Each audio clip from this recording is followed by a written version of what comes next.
창세기 16장 7절에서 16절까지의 말씀입니다.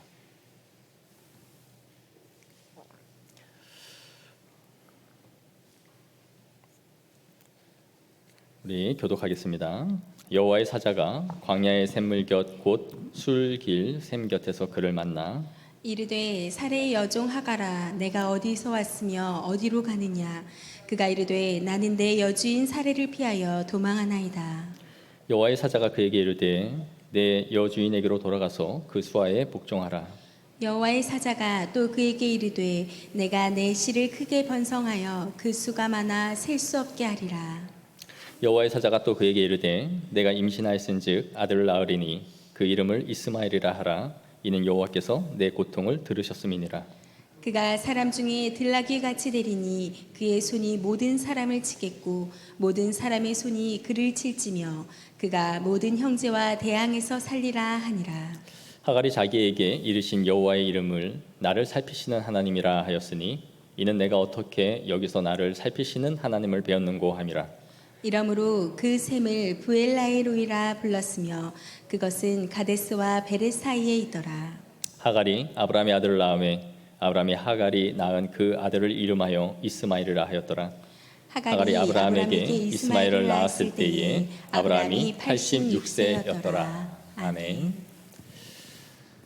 지난주 우리의 말씀을 잠시 살펴보면 아브라함이 갈대아 우르에서 하나님의 부르심을 따라 나온 지 10년이 지나도록 그에게는 어떤 후사도 자녀도 생기지 않았죠. 그래서 사라는 아브라함에게 한 가지를 제안합니다.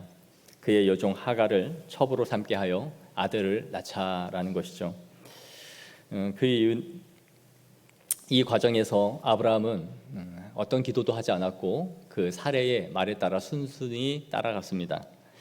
그 이유는 이 사례의 제안이 당시 고대 근동의 문화와 관습에 어떠한 문제도 되지 않았기 때문이다라고 말씀을 드렸죠.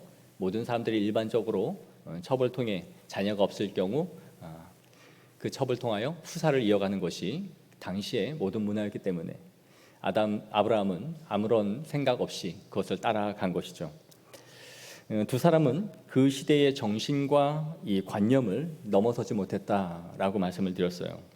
아브라함과 사레는 하나님의 언약을 우리가 이루어가야겠다라는 열심은 있었지만 자신들의 인간적인 방식을 사용함으로써 도리어 이 언약을 어그러뜨리고 말았던 것이죠. 그래서 어떤 일이 벌어집니까? 4절에 보시면 하갈이 임신하자 그 여주인 사레를 멸시하기 시작합니다. 하갈이 자신이 임신했다라는 사실을 알고 기세가 등등해진 것이죠. 물론 그 아이가 아들인지 딸인지는 알지 못하지만 만약에 이 아이가 아들일 경우 이 집안의 대를 이어갈 수 있는 후사라는 것을 자신이 인지했겠죠. 그리고 또한 아브라함도 이러한 태도를 바꾸는데 한 몫을 했을 거예요.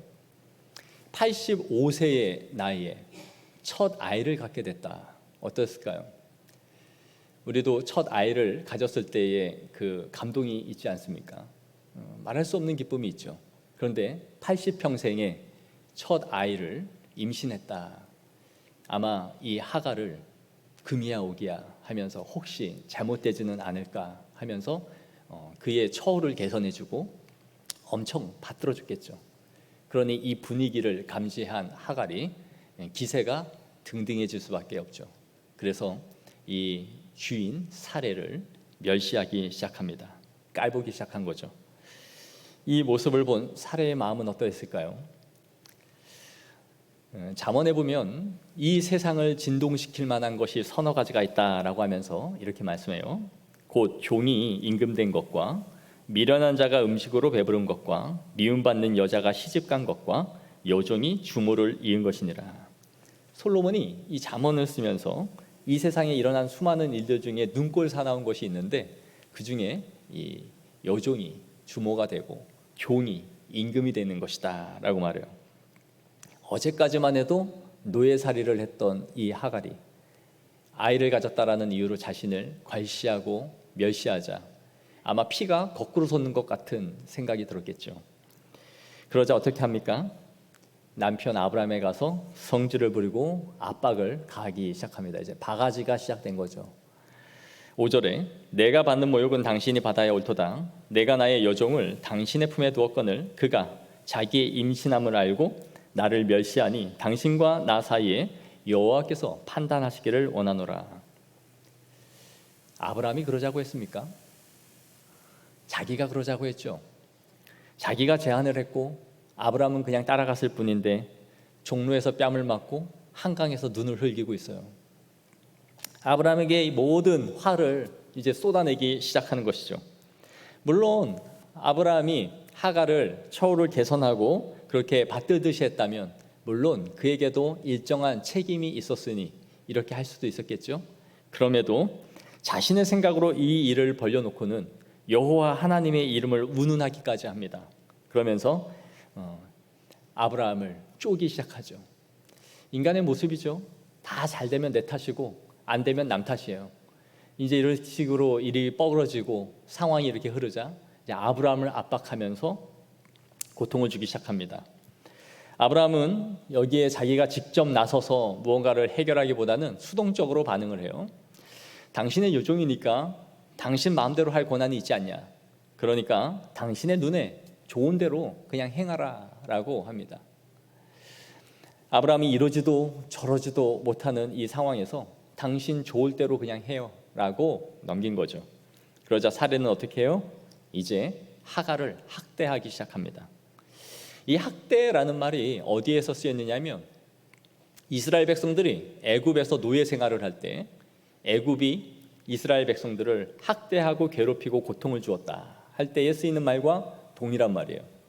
그러니까 이스라엘 백성들이 이 노역을 견딜 수 없어서 출애굽을 해야 되겠다, 도망가고 싶다라고 느꼈듯이 지금 사례가 이 하갈을 학대하기 시작한 거예요. 이 모든 계획은 사실 사례에게서 나온 것이었죠. 그가 임신하지 못하자 이 하갈을 통해서 후사를 얻기를 원했습니다. 그래서 자신이 첩으로 드린 것도 자신의 생각이죠. 근데 그 결과는 무엇입니까? 기쁨이 아니라 멸시였어요. 자신의 종으로부터 자신이 멸시를 받고 있는 것이죠. 그리고 하갈을 통해서 얻고자 한 것은 아들이었지만 그 아들이 자신의 아들이 되지 못해요. 우리 본문 15절에서 16절 상반절을 한번 보겠습니다. 하갈이 아브라함의 아들을 낳음에 아브라함이 하갈을 낳은 그 아들을 이름하여 이스마엘이라 하였더라. 하갈이 아브라함에게 이스마엘을 낳을 때에. 여기서 하갈이 아브라함의 아들을 낳았다는 말을 몇 번이나 씁니까? 3번. 저 앞에 3이 빠졌네요. 친절하게 제가 번호까지 매겨놨는데 3이 빠졌는데 이 자녀가 하갈의 아들이다라고 3번이나 반복하여 말을 해요. 마치 이 성경 저자가 하갈의 생각을 비꼬기라도 하듯이 네가 아들을 얻을 줄 알았지? 그러나 그 아들은 네 아들이 아니다. 하갈의 아들이다라고 말하고 있는 것이죠. 하갈은 아들을 얻고 싶었지만 성경 저자는 그 아들이 네 아들이 아니며 하갈의 아들이다라고 말을 하죠. 너는 그 아들을 통해서 기쁨을 얻고 싶었지만 네가 받은 것은 도리어 기쁨이 아니라 멸시다라고 비꼬듯 말해주고 있는 거예요. 사랑하는 성도 여러분, 우리가 하나님의 능력과 방식이 아닌 내 힘과 내 방식으로 만들어내고자 하는 모든 시도는 이렇게 끝이 나고 맙니다.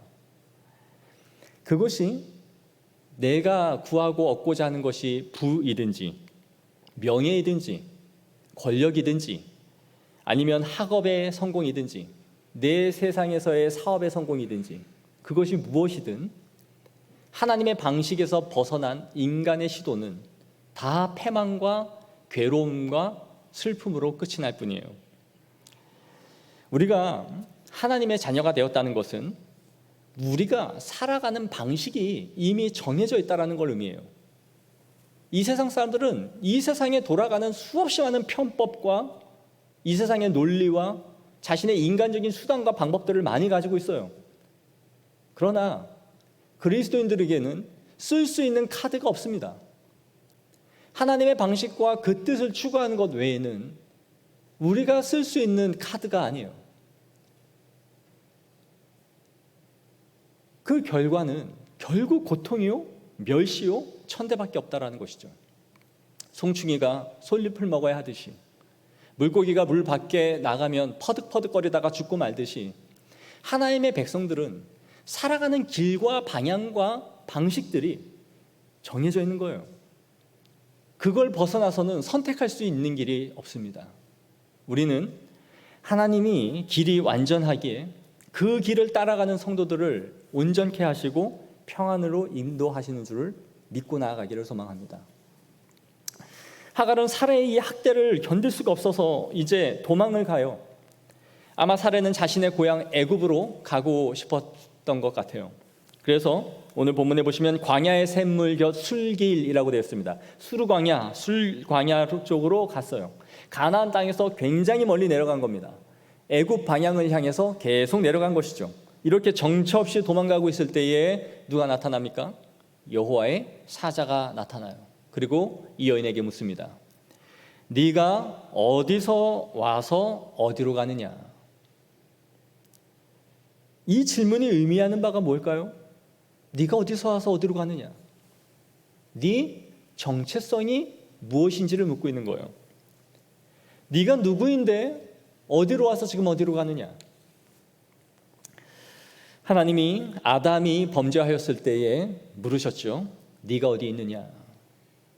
가인이 아벨을 쳐서 죽였을 때에 내 아우 아벨이 어디 있느냐라고 물으셨어요. 그런데 이번에도 이 도망가고 있는 하갈에게 나타나셔서 묻는 것입니다. 네가 어디서 왔으며 어디로 가느냐? 하나님은 주의 백성들이 경로를 이탈하여 하나님의 곁을 벗어날 때마다 우리에게 이렇게 물으십니다. 네가 어디서 와서 어디로 가느냐?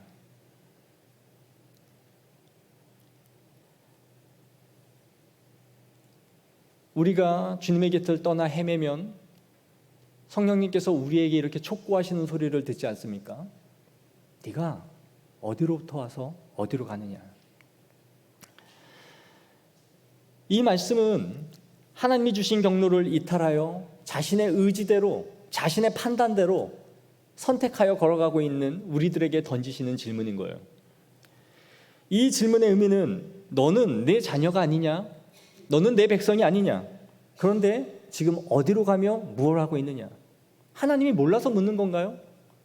우리 자녀들이 잘못하고 무언가 이상한 짓을 하고 있을 때 너 지금 뭐하냐? 라고 묻죠. 몰라서 묻는 게 아니죠. 다 알고 있습니다. 그러나 네가 지금 뭘 하고 있는지를 인식해봐 라고 말하는 거죠. 우리가 하나님의 뜻을 저버리고 경로를 이탈할 때마다 하나님은 네가 누구며 네가 지금 어디로 가고 있는지를 물으시는 거예요. 네가 나를 의지하지 않고 내 손을 벗어나 네 인생을 지금 의지하며 걸어가고 있느냐? 네 삶을 네가 지금 계획하고 있느냐? 네가 지금 누구인지를 기억하라 라는 것이죠.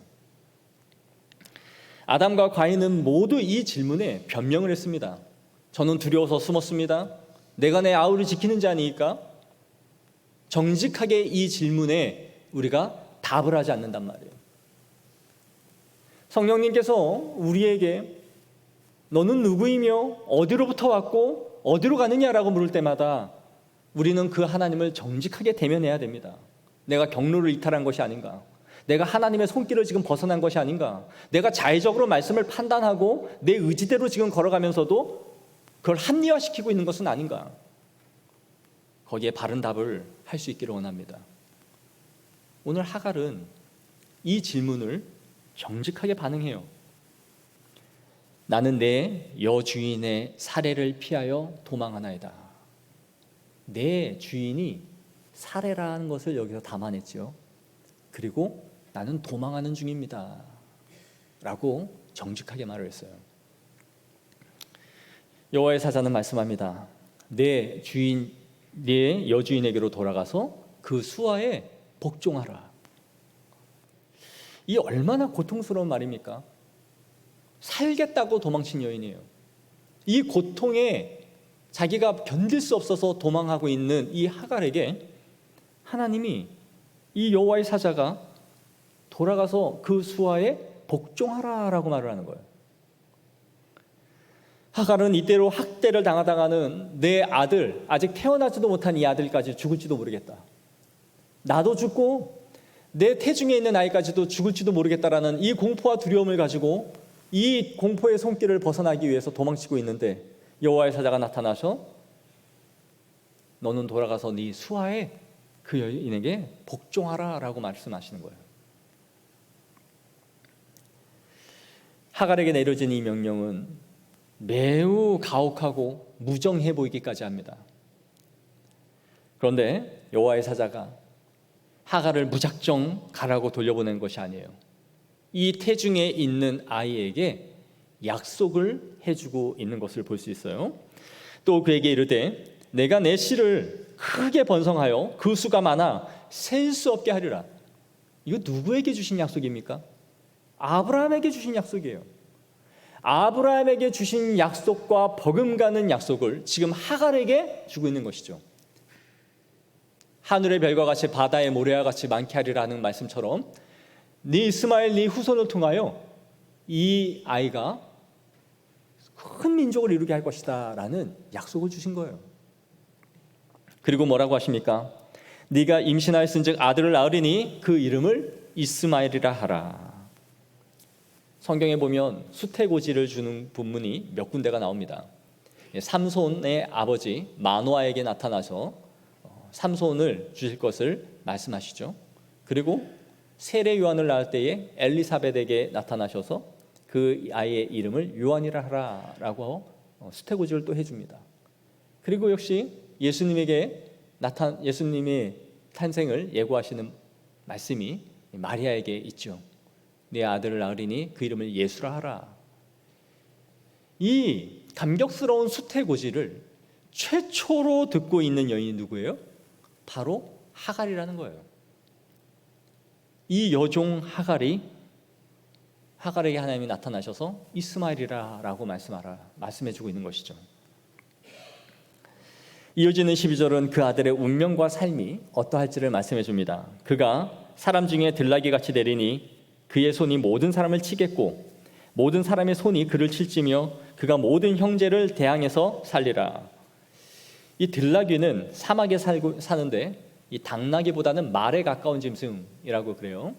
그런데 이 들나귀는 성경에 속박되지 않는 아주 개성이 강한 인물을 말할 때 이 들나귀라고 비유를 많이 했습니다. 예레미야 2장 24절에 보면 이스라엘 백성들이 바알의 우상숭배에 빠졌을 때에 이 들나귀의 비유를 해요. 어떻게 해요? 발정기에 나서 헐떡거리고 있는 들나귀로. 그러니까 좋은 의미로는 사용되는 동물은 아닙니다. 그러나 이 이스마엘의 삶이 이렇게 아주 호전적이고 이웃을 대항하고 싸우면서 거칠게 살아갈 것이다 라는 것을 보여주는 것이죠. 이것을 통해 뭘 알 수 있을까요? 아브라함의 약속의 후사인 그 후손과는 다른 삶이 이스마엘에게는 펼쳐질 것이다 라는 것이죠. 그걸 통해서 네가 아브라함의 후손을 낳을 것은 맞지만 이 자녀가 아브라함의 후손은 아니다. 그러나 그로 내가 한 민족을 이룰 수 있도록 크게 번성하도록 해줄 것이다 라고 약속을 해주신 거예요. 하갈은 이 약속을 받고 매우 감격합니다. 내가 어떻게 여기서 나를 살피시는 하나님을 배웠는고. 하갈은 여호와의 이름을 나를 살피시는 하나님 엘로이라고 고백을 한 거예요. 하나님이 자신의 이름을 우리에게 계시해 주시는 부분들이 몇 군데 있지만 인간이 하나님의 이름을 짓는 본문이 이곳에 최초로 기록되는 거예요. 내가 경험한 그 하나님을 이름을 지어서 엘로이라고 부른 거예요. 나를 살피시는 하나님이다. 그리고 자신이 만난 그 샘을 부엘라 헤로이라고 이름을 짓습니다. 이 본문은 우리에게 큰 감격과 위로를 주지요. 여호와의 사자는 주인을 피해 도망치는 하갈을 찾아오셨습니다. 그리고 살기 위해 도망치고 있는 이 여인에게 내 주인에게로 돌아가 그 수하에 복종하라 라고 명령하세요. 하지만 하나님은 이 하갈을 그냥 돌려보내지 않습니다. 이스마엘이라는 이름을 지어주시죠. 이스마엘이라는 이름의 뜻이 무엇입니까? 하나님이 들으셨다라는 뜻이에요. 하나님의 들으심이라는 이름으로 이스마엘이라는 이름을 이 아이에게 지어주신 거예요. 네 눈물과 네 애환과 네 고통과 네 슬픔, 도망칠 수밖에 없는 너의 가슴 어린 그 고통을 내가 다 들었다라는 뜻이죠. 하나님이 이 비천한 출신의 한 여인의 인생 가운데 찾아오셨다는 것을 우리가 한번 생각해 보십시오. 노예는 당시에 있어도 그만 없어도 그만인 존재예요. 죽어도 누구 하나 그의 죽음에 대해서 신경을 쓰지 않는 존재가 노예입니다. 더욱이 이 노예는 여자예요. 여자는 당시의 계수에도 숫자에도 포함되지 않는 존재 아닙니까? 애굽에서 태어나 이름 모를 땅 가나안까지 따라온 노예였어요. 이방인이었던 것이죠.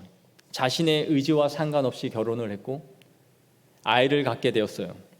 그러다가 학대를 받아 도망친 것이죠. 그런데 하갈이 도망칠 수밖에 없는 원인을 잘 따져보면 사실은 그의 잘못이 커요. 종으로서 자신의 위치에 맞게 행동을 했다면 학대를 받을 일이 없었겠죠. 그런데 아이를 생겼다라는 그 이유로 내가 이 아이를 통해 신분 상승을 할 수 있겠다라는 꿈과 야망이 생긴 거예요. 그리고 자신의 주인을 멸시한 거죠. 자신의 인격과 덕이 되지 못하여 그 고통을 자신이 받은 거예요. 그러나 하나님은 이 비천한 종, 여자요, 인격과 덕이 없어서 일어난 이 사건이지만 하나님께서 이 하갈에게 찾아오시고 만나주고 계시다라는 거예요. 오늘 본문의 여호와의 사자라는 이 단어는 말라크라는 의미예요. 구약의 학자들은 이 말라크라는 단어는 우리가 그냥 보는 천사가 아니다. 그럼 누구일까요? 성육신 하기 이전에 제2위 되신 성자 예수 그리스도의 인간의 현현이다라고 봐요. 하나님의 아들 예수 그리스도가 이 땅에 오시기 전에 신성의 모습으로 계신 그분께서 인간의 모습으로 이 비천한 여인 하갈에게 직접 나타나 보여주신 거예요.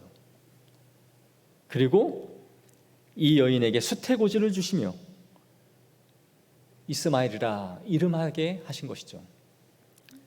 이방인이자 종이자 여자였고 인격도 부족한 더욱이 도망치는 노예였지만 하나님께서 이 여인의 울부짖음과 고통을 외면하지 않으셨던 거예요. 사랑하는 성도 여러분, 저는 우리 이 시대에 하갈들이 많이 있다라고 생각합니다. 그리고 우리 하나님은 이 시대를 살아가는 연약한 하갈의 고통의 소리를 들으시는 하나님이세요. 성도님들 중에는 가정의 폭력과 아픔 속에 시달리는 학대받는 성도들이 있습니다. 남편의 폭언과 시부모님으로부터 받는 괴로움 속에 하루하루 눈물로 괴롭게 결혼 생활을 이어가고 있는 고통의 성도들이 있어요. 교회에서는 웃고 있지만 자신의 속내를 다 말하지 못하고 갈갈이 찢겨져가는 마음으로 살아가고 있는 이 시대에 하갈들이 있습니다. 직장 상사나 동료들의 괴롭힘과 무시와 폭언, 그로 인해서 내가 회사를 그만두어야 하나를 수없이 곱씹으면서 항상 가슴에는 사직서를 꽂고 다니는 직장인들이 있어요. 처자식만 아니면 당장 때려치고 싶지만 이 멸시와 이 폭언을 내가 들으면서도 꾹꾹 눌러 참으면서 그 사직서를 품에 끼고 매일 출근하고 있는 이 시대의 하갈들이 있는 것이죠. 나이가 들어 건강은 잃어가고 심신은 점점 쇠약해져 가고 외로움 가운데 홀로 인생을 살아가고 있는 하갈들이 있습니다. 자식들은 다 출가하고 떠나고 혼자 자신의 인생을 되돌아보면서 반추해보지만 나 혼자 이 세상을 걸어가기는 너무나 어렵다고 생각하며 울부짖고 있는 이 시대의 하갈들이 있습니다. 하나님은 이 시대를 그렇게 걸어가고 있는 하갈들의 고통의 소리를 들으시는 하나님이세요. 그 소리를 외면하지 않으신다라는 거예요. 그래서 우리 모두에게 필요한 것은 부엘라 헤로이를 경험하는 것입니다. 내가 있는 자리에서 부엘라 헤로이의 하나님을 경험해야 돼요. 우리에게 찾아오시는 하나님, 우리의 약함을 들으시고 어루만져 주시는 그 하나님을 만나는 자리가 필요한 것입니다. 때론 나를 찾아오시는 그 하나님이 우리를 더 고통스럽게 하고 더 괴롭게 할지도 몰라요. 우리에게 말씀하시는 그 하나님이 가혹하게 우리를 삶의 자리로 밀어낼지도 몰라요. 돌아가서 내 수하에 복종하라.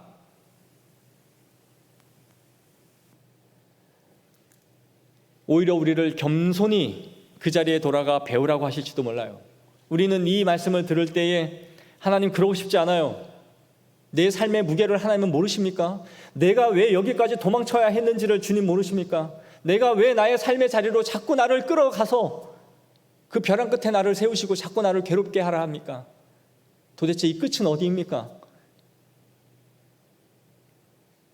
도망가고 싶고 벗어나고 싶은 내 인생의 자리를 하나님 모르십니까? 라고 울부짖고 싶을지도 몰라요.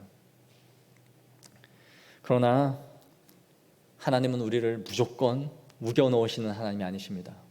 우격다짐으로 가라고 했으면 가라. 나는 만군의 여호와라. 그렇게 우리를 찍어 누르시는 하나님이 아니에요. 하갈이 다시 사례의 품으로 돌아갈 수 있었던 이유는 하나님의 약속이 있었기 때문이에요. 하나님의 명령은 반드시 약속과 함께 가는 거예요. 명령만이 있다면 우리는 할 수 없어요. 명령과 함께 약속이 있기 때문에 그 약속이 풍성함을 바라보면서 걸어가는 것이 성도입니다. 하나님은 하갈에게 자녀에 대한 복과 은혜를 주신 것이죠. 그 힘을 얻어 다시 자신의 삶의 자리로, 삶의 현장으로 돌아가는 거예요. 그리고 돌아간 하갈은 분명히 이전의 하갈과 같지 않았을 것입니다. 살겠다고 뛰쳐나간 하갈이 다시 집으로 돌아온 이 하갈을 보면서 아브라함과 사레는 어땠을까요? 너 도망간 거 아니었냐? 도망가라고 내가 학대했는데, 내가 죽일 수는 없어서 네 발로 걸어가라고 학대했는데 네가 어떻게 다시 찾아 들어왔냐? 하갈은 고백했겠죠. 나를 살피시는 하나님을 만났습니다. 당신의 하나님 여호와, 후사를 약속해 주신 그 하나님이 나에게도 이스마엘이라 이름하라 하시고 나를 만나 주셨습니다. 아브라함도 사레도 그 앞에는 굴복했을 거예요. 그리고 이전처럼 하갈을 대할 수 없었겠죠. 왜요? 이름을 짓는 것을 보십시오. 주인이 아들의 이름을 짓는 것이 마땅하죠. 그런데 하갈이 받은 이름을 따라 이스마엘이라 짓잖아요. 주인의 말을 따라 이름을 지어줬단 말이에요. 하갈의 말을 들은 거죠. 하갈이 만난 하나님을 사레와 아브라함은 들은 거예요. 그리고 이 후손을 통해 또 다른 민족을 하나님께서 이어가시겠구나. 더 이상 자신의 신분 상승을 꿈꾸며 주인의 머리 위에서 왕노릇 해보려던 이 하갈이 아닌 자신의 위치에서 하나님의 약속을 붙잡는 여인으로 다시 태어난 것이에요. 사랑하는 성도 여러분, 우리의 고통과 우리의 눈물을 하나님이 듣고 계시다라는 것을 잊지 마십시오. 하나님 없이 악으로 깡으로 버티면 인간은 독해집니다. 인간은 사나워져요. 내 인격이 무너지고 갈갈이 찢겨져요. 그들을 이겨보겠다고 혈기와 악으로 은혜 없이 맞서면 성도의 영혼이 다 찢겨지고 망가지는 거예요. 그래서 우리에게 필요한 것은 브엘라 헤로이의 하나님을 만나는 것이에요.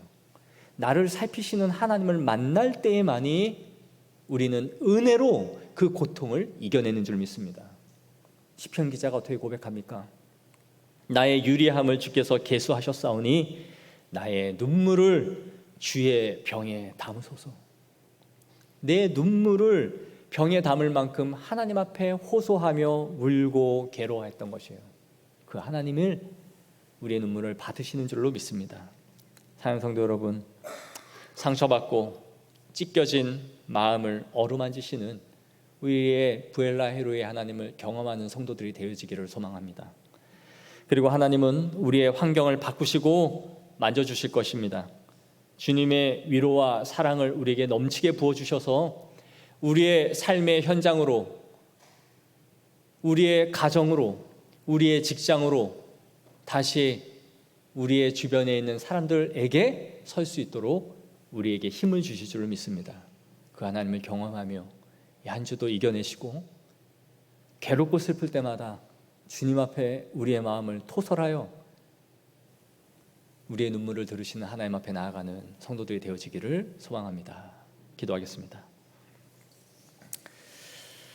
하나님, 이 시대에 교회 안은 다니고 있고 성도들과 교제는 하지만 마음에는 말할 수 없는 근심과 괴로움 속에 살아가고 있는 이 시대의 하갈들이 있습니다. 나만 아는 눈물, 나만 아는 괴로움, 나만 받는 학대, 직장에서, 가정에서, 시부모에게, 또 우리의 친정 식구들에게 자라온 과정 가운데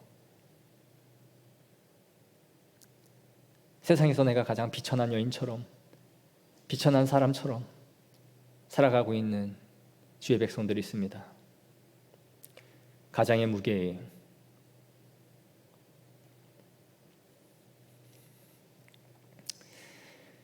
그 무게에 짓눌려 가족들에게